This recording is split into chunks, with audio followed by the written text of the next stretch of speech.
بسم اللہ الرحمن الرحیم۔ ایک رات مصر کے بادشاہ فرعون نے ایک خواب دیکھا کہ شام کی طرف سے ایک آگ آئی اور اس آگ نے تمام قبطیوں کے گھروں کو جلا ڈالا ہے، جبکہ بنی اسرائیل کے گھر محفوظ رہے۔ دہشت کے عالم میں بیدار ہونے کے بعد فرعون نے تمام کاہنوں اور نجومیوں کو جمع کر کے اپنا خواب بیان کیا، اور نجومیوں نے اسے بتایا کہ بنی اسرائیل میں ایک بچہ پیدا ہوگا جو فرعون کی بادشاہت کو ختم کرے گا۔ وہ بچہ کون تھا اور اس نے فرعون کی بادشاہت کو ختم کر کے مصر کی تاریخ کو کیسے بدل ڈالا؟ اس ویڈیو میں ہم فرعون کے اس خواب اور اس پراسرار بچے کے متعلق جانیں گے۔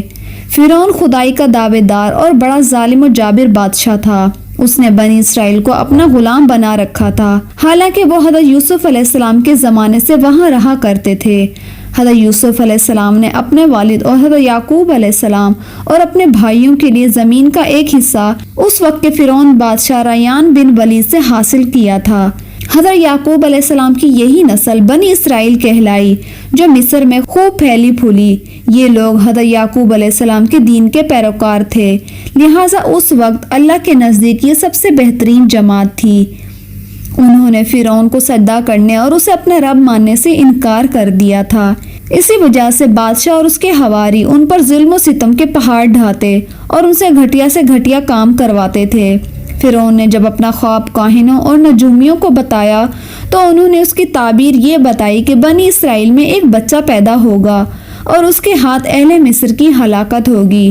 بنی اسرائیل کے یہاں بھی شروع سے ہی یہی بات مشہور تھی، لہٰذا اس خواب کے بعد وہ مزید فکر مند ہو گیا۔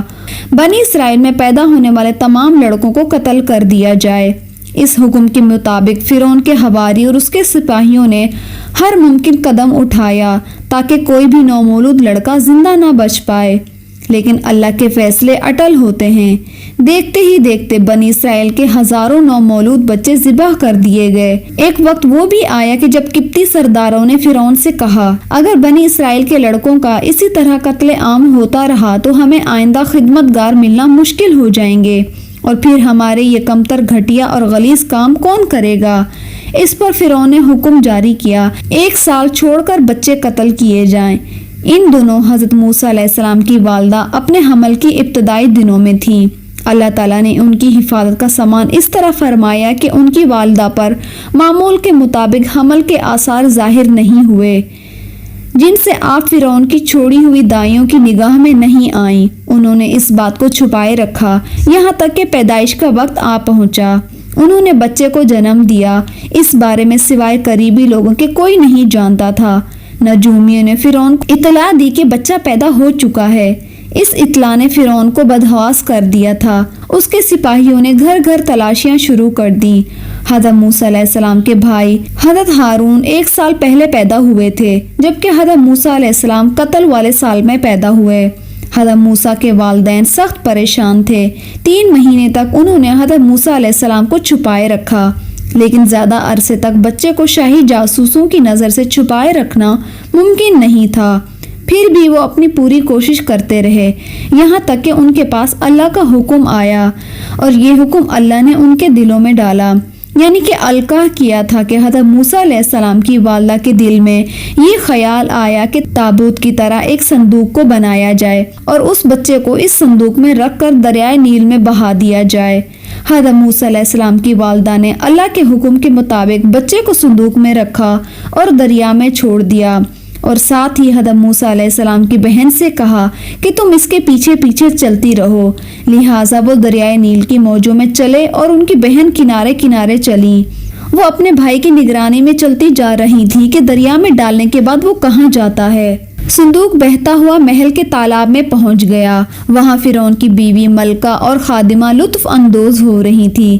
صندوق پر ملکہ کی نظر پڑی تو اس نے کنیزوں کو حکم دیا کہ صندوق کو تالاب سے نکال کر لاؤ۔ صندوق کھولا گیا تو اس میں ایک تندرست حسین و جمیل بچہ آرام سے لیٹا ہوا انگوٹھا چوس رہا تھا۔ ملکہ بہت خوش ہوئی، اس کی آنکھوں میں ممتا اتر آئی، شفقت اور محبت سے بچے کو گود میں لے لیا۔ ملکہ نے سوچا کہ اس بچے کو بیٹا بنا کر پالنا چاہیے۔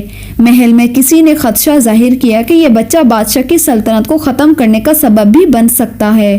فرعون کے دل میں بھی یہ خیال آیا۔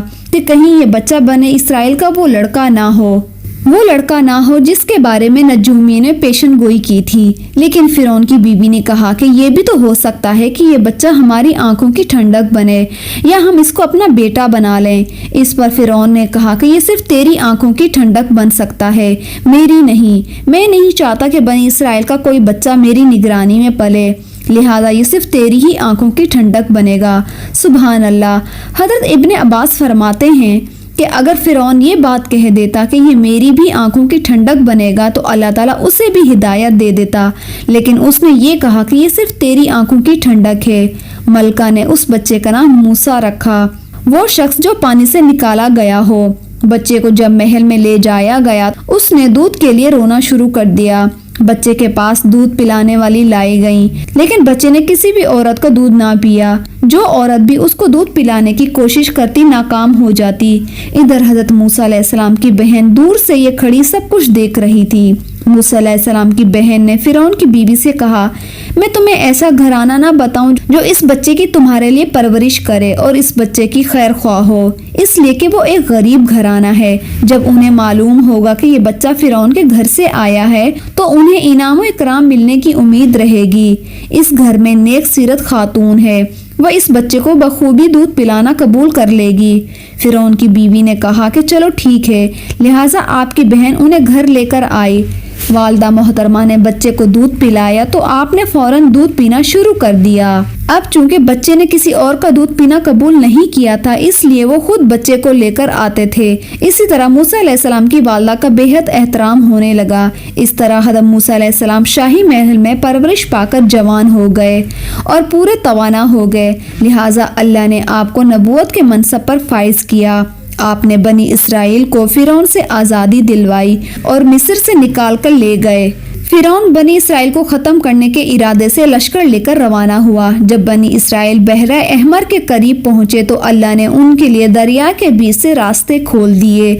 یہ وہی موقع تھا جب فرعون کا وہی خواب پورا ہونے والا تھا جو اس نے دیکھا تھا کہ اس کی بادشاہت اور لاؤ لشکر تباہ و برباد ہو جائے گا۔ بنی اسرائیل تو سمندر کو پار کر کے چلے گئے، مگر جب فرعون اپنے لشکر سمیت ان کے پیچھے آیا تو سمندر کا یہ راستہ بند ہو گیا اور وہ اپنے لشکر سمیت اس سمندر میں غرق ہو گیا۔ امید ہے کہ آپ کو یہ ویڈیو پسند آئی ہوگی۔ پسند آنے کی صورت میں ویڈیو کو لائک، چینل کو سبسکرائب کریں۔